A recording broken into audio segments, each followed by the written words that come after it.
Welcome back to the Big Fella Podcast. Today, we are going to have a more nonchalant episode. This is going to be something that I have put in about a whole 20 seconds of effort into.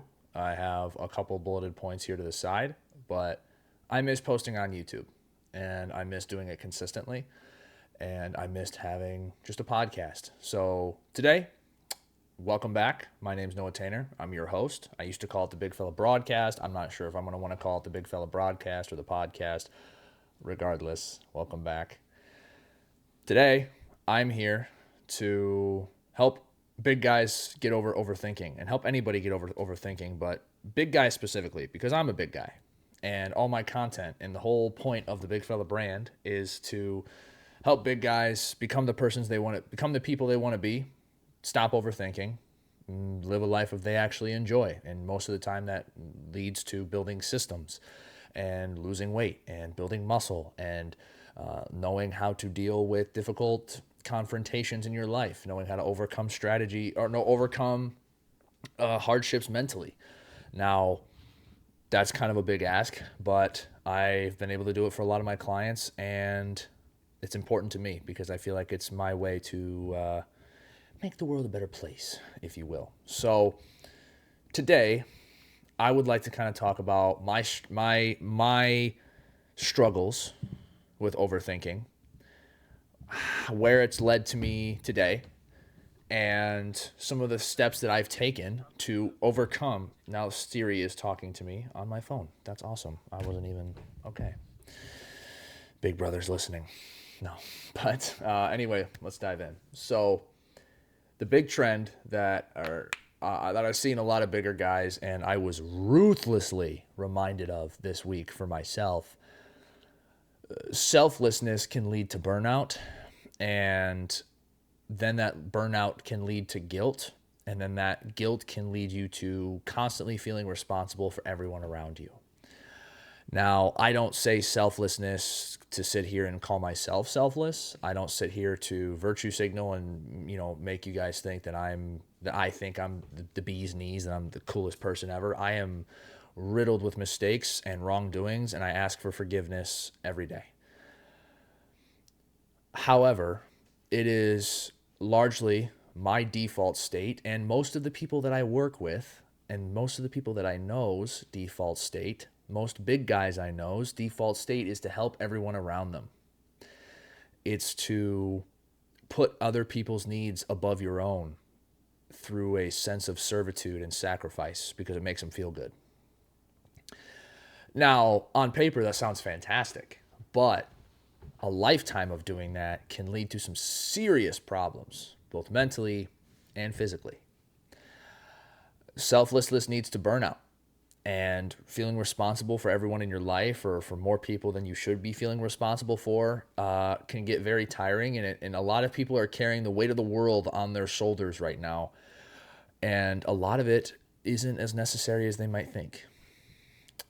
So that's going to be kind of the frame of the episode today, of the show, if you will. I like the idea of having a show. I like the idea of just having a talk show where I hop on and I just yap. And I have, for the longest time, there's kind of a running joke with some of my friends. They call me influencer because none of my other friends do anything remotely close to what I do. They're all like engineers or they're all going into really cool fields. I'm the only one that is fully self-employed and has to post on social media all the time. And I used to avoid this mantra, this identity that they would place on me for these jokes, calling me influencer. I hate the word. I hate the notion behind it because there's a lot of ego attached to it. There's a lot of greed attached to it. I don't like the people that I see that call themselves influencers a lot of the time. And I just feel like it's really insincere and very disconnected. But something else that I realized is that the number one way for me to connect with you guys is to post like an influencer and share more of my life. For the longest time, social media was not the plan for me. Social media was not like, it's not like I was coming out of high school thinking, oh, I'm going to be posting on TikTok every single day for the next 5 years to run my business. That was not in the cards. And I've noticed too much self-awareness is a bad thing. I feel like a lot of people lack any level of self-awareness, but there is a spectrum of self-awareness, and having too much self-awareness, especially if you're a chronic overthinker, and you tend to ruminate, which just means repeating the same thoughts over and over, that can get real ugly real quick. And if you stack a couple other life stressors, like this month of September for me has been insane. Don't ever buy a Mini Cooper. I just want to say that right now. Don't ever buy a Mini Cooper. I told some of my clients this on the phone. Ashley drives a Mini Cooper. They suck. They take forever to get repaired. Nobody knows how to fix them. That hasn't been the most reliable vehicle for us, and she's finally going to go buy something like a Prius. We're going to buy her a Prius probably. So we're going to sell this hunk of junk. The car itself is going to be fine probably. We're getting an update today, but it's like she's going to go buy a Prius. She wants a Prius, and I'd much rather have a Prius because those are much safer. But the month of September has been kind of insane for me, and I've learned a lot of lessons, and that's kind of what this video is about today. And the chronic overthinking and the selflessness ties into this because I felt like I was carrying the weight of way more people than I probably should have felt. And it causes a lot of overthinking. And the point of the previous sentence, or the previous notion I was making, is I'm just going to stop caring what other people think about me. And I claim to say that a lot, and it's the truth. I really could care less. But I realized me saying that I don't want to come across as an influencer is also directly it is caring what other people think about me. And if I want my business to continue to grow, if I want my movement to continue to grow, if I want the identity of the big fella and the culture around what this brand means to grow, then I need to share more about my life and stop just talking about what I think is right and stop talking about giving tips. I need to just start sharing more of my life, and that's something that is really uncomfortable for me. It's something that I'm not used to, and we're just going to do it. And me sitting here talking about doing it isn't going to change anything. I'm just going to do it. So in these episodes, I'm going to be giving you guys bigger glimpses of what's going on in my life and how it applies to some of these lessons that I'm learning, because I post a lot of stuff and you know, I talk about a lot of the lessons that I learned, but I'm just a 24-year-old. One of my favorite things, now, I'm working on my cursing, but this is something I'm just going to say. I don't know shit about fuck. It's one of my favorite things to say, and it's the truth. And this month definitely reminded me of that. So let's talk about some of my mistakes that I've learned through dealing with chronic overthinking and what you can do to overcome the idea of being too self-aware and overcoming some of this chronic overthinking and kind of shifting the script on that a little bit. Like I said, I have like a couple blurbs on my notepad next to me here. This is not a prepared episode, but I didn't want to overthink getting back to posting consistently. We have some really cool Q&A episodes coming out here in the next couple days. So look out for that. Me and Grant will be on there, and you guys will see more of Grant. I'll probably have him show up on a lot of these podcasts as well. So I'm looking forward to those episodes for sure. But today, solo episode. I'm not gonna overthink it. Some of the mistakes that I've made you can directly see on this YouTube channel.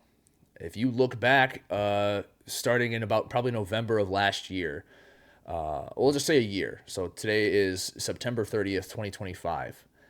If you look back to September 30th, 2024, you'll see I was making a couple topic videos about weight loss, just talking about a specific topic. You'll see that then a weird pivot happened come time December, because I got this big idea that I was like, oh my God, the Big Fella brand is officially going to become a brand. It's not just going to be me yapping everywhere. It's going to have more of a mental health focus. It's going to help a lot of people, blah, blah, blah. All those things are true, by the way. Those things have happened. But I rented this office that was like 30 minutes away. I brought my friends to be like support team in like kind of like a bar stool situation. And it was all over the place. And I was trying to mimic a lot, and I did not feel sincere. And I had all these big lights, And I hired a cameraman, and he's great, videographer. Shout out Luke, if you're listening to this, you're a great dude. Um, and it's the content itself was solid, but my talking points, I felt like I could have done a lot better, and it just felt really artificial, and it was anything but simple. That's the problem, and there's a reason the brand's tagline is "Keep it simple, big fella," and it's because my default is not simple. My default is incredibly overcomplex until I burn out, and then I simplify it out of necessity. That's pretty much how it goes. So then I did that for a while. Then I shifted it to more of a podcast, and then I shifted it to interviews, and then I shifted it to really focusing and caring a lot about the thumbnails and freaking out about the thumbnails. And then I would freak out so much about the thumbnails that I wouldn't post videos because I didn't think it was good enough. And then lo and behold, here we are. Haven't posted in 2 months, which is whatever. I've been more consistent this year than I have in previous years, but I just want something low key and chill that I can enjoy, and that's what this YouTube video and these hopefully these next few months turns into. So let's talk about some actual applications towards what you can do to combat chronic overthinking as a bigger guy. Men specifically, we're kind of Neanderthals still. We're kind of just big monkeys still. And we operate, in comparison to women, it's I wouldn't necessarily call it a strength, but we like clear, tangible, practical solutions compared to women.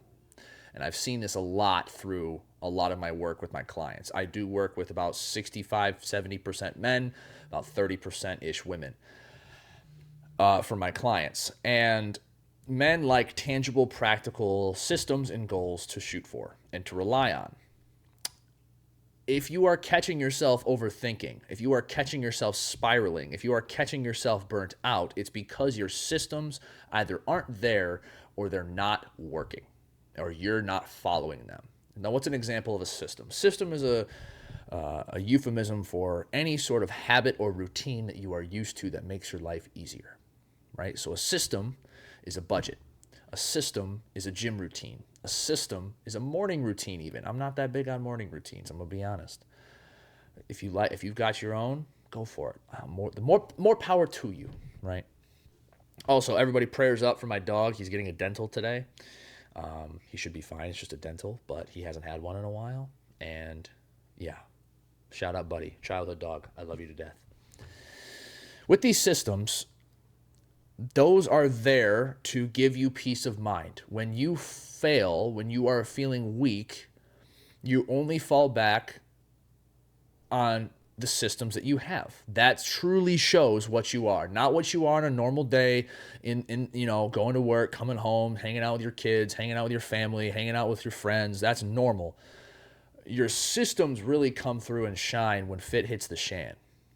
Your systems come through and really show who you are and what level of preparation you have risen to. It's kind of like the analogy we were all told growing up. A team or a chain is only as strong as its weakest link, right? And your weakest link might be your systems. I know a lot of people stuck in bad habits because every time life comes at them, they fall back into these old habits immediately, and they don't even try to address it, and they don't try to fix it once they get out of the stressful situation, whether it was a car broke down or work went sideways or family drama, whatever the case is. You need to have more systems that are fit for you. They shouldn't be for anybody else. So let me give you some examples on what you can do, because these systems are important. They are you. When you fall backwards, they are there to lift you back up. And these systems have to be specific to you. They cannot be someone else's. Like, you can take inspiration, steal all of mine, do all of them, go for it. I don't care. That's fine. But make sure they're good for you and make sure they grow with you. So let me give you a key example. When I was 20, I'm 24 now. When I was 20, I'm getting a phone call. When I was 20, I realized just how much I was overthinking. I realized just how badly my rumination really was. And because of that, I started journaling. And I originally tried to start journaling with a pen and paper, but then I realized that's hard to keep that sustainable and do it on a regular basis. So instead, I opened up my Snapchat and started journaling my thoughts into my eyes only. So I would just record, I would talk to myself, and I'd save it to my eyes only. Now, that's been a great way to get the negative thoughts and the ruminating thoughts out of my head. When if I was overthinking about a certain topic, I would talk about it, get it out there, get it on paper or on video, I guess, and save it for later. I don't really ever go back and watch them either. It's more of just to dump the crap out of my brain.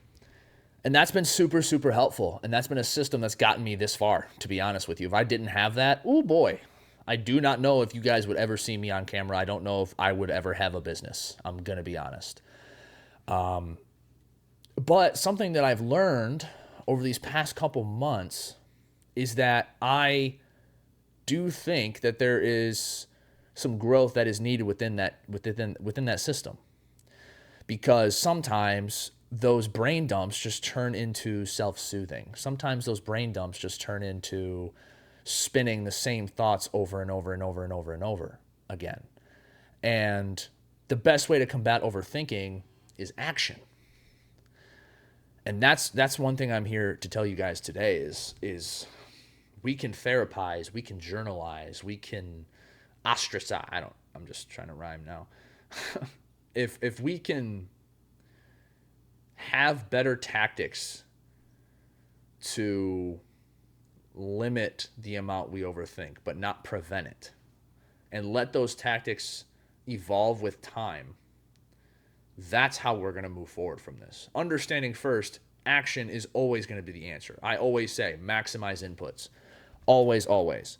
It's literally my I don't know if you can see that, my lock screen. Maximize what's in your control and identify whatever's outside of your control. And it's usually that stuff outside of our control that most of us have trouble with. This is where the problem of overthinking, being too self-aware, it can create more noise than it's worth. Because you don't want to burden anybody, right? And if you're a guy, you probably don't want to go to therapy, which I still think you can, and I do think it's a good option for a lot of us. But I would also be careful with over-therapizing yourself. Be careful with trying to just self-soothe yourself so much mentally where you're just stuck repeating the same thing. Then next thing you know, 3 weeks have gone by and you're sitting there just repeating the same words over and over again. No actual progress has changed. You're sitting and spending so much time trying to convince yourself that everything's okay when in reality you're going to be better off admitting today sucked, today was a bad day, today was ass. I'm going to move forward. I'm going to do better next week. I'm going to move forward. I'm going to do better tomorrow. So many of us are so worried about having a bad day. So many of us are so worried about not being productive or not doing everything in our power all the time and being the best that we can be, where we lower our bar, we drop our systems, we evade the good habits that we have built just to sit there and self-soothe ourselves, convincing ourselves that everything's going to be okay, when in reality, action's the only way to truly feel okay. And you can hear this from a multitude of very wise people. I listen to a lot of 𝐬𝐤𝐦𝐻𝐻, who I think is tremendous. Alex Hormozi obviously is incredibly popular in the business world, but 𝐬𝐤𝐻𝐻, his wife, is also incredibly smart. And she said something that I thought was super prominent to this conversation. She shared, I don't try to prevent negative feelings. When you own a business, your job is to put out fires. And I'm not trying to prevent the negative feelings when a fire is presented to me. I just try to let myself feel it and then move on as fast as I can.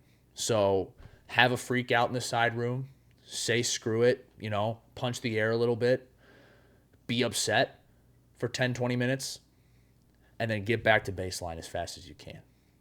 So when we think about overthinking, that's kind of an oxymoron.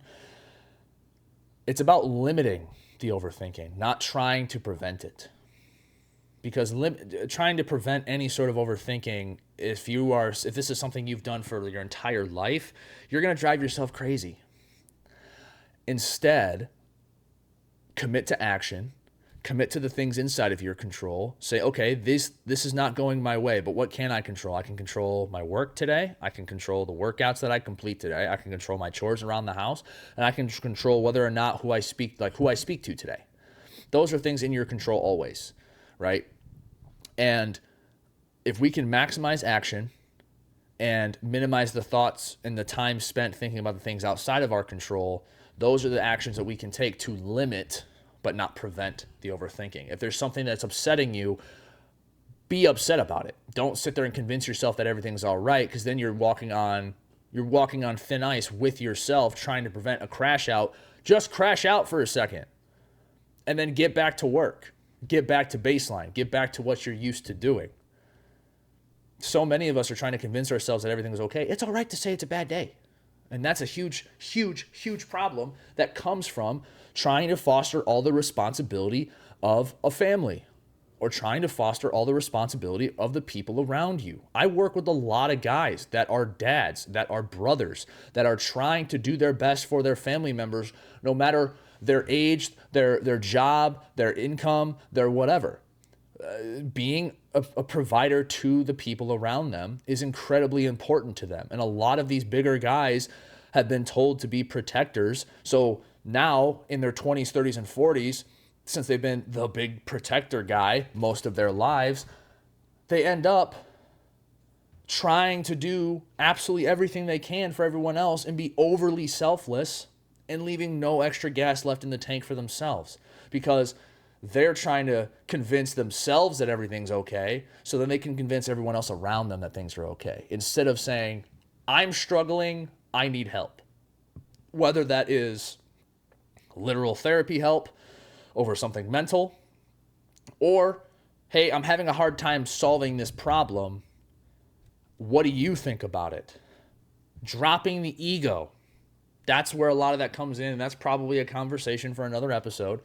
But that is the biggest patterns that I see. It's over selflessness, hyper responsibility, and trying to convince yourself and self-soothe and convince yourself that everything's okay. Oh, you had a bad weigh-in on the scale. Oh, everything's okay. I got water away with this. Sometimes you're just going to get a shitty weigh-in on the scale. Sometimes you're just going to have a shitty workout. Sometimes you're just going to have a shitty day at work. Stop trying to overly convince yourself that everything's going to be okay.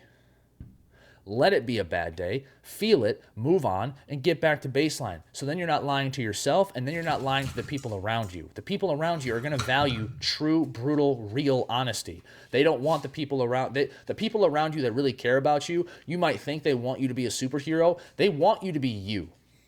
And every day that you try to convince everyone that you are perfect, that you are doing nothing wrong, and that everything is okay in my world, and you don't got to worry about me, they know you're lying. Because you're a human being. You're going to have some issues that you're going to need to talk to some people with. Do it. Do it. Increase your ability to ask for help. Increase your ability to have difficult conversations. If some of the people around you are causing that stress, then walk towards the difficult conversation. What is that? That's action. We already established action is going to negate that anxiety better than anything else. And sometimes these vague, broad words of action and in control, out of control, don't have a lot of examples to them. But this can apply to anything in fitness. This can apply to anything in your personal life, within your family. This can apply to business as well. Maybe you're running a business and you're not getting the numbers that you want, and you have an employee that you need to talk to, but you don't know how to talk to them.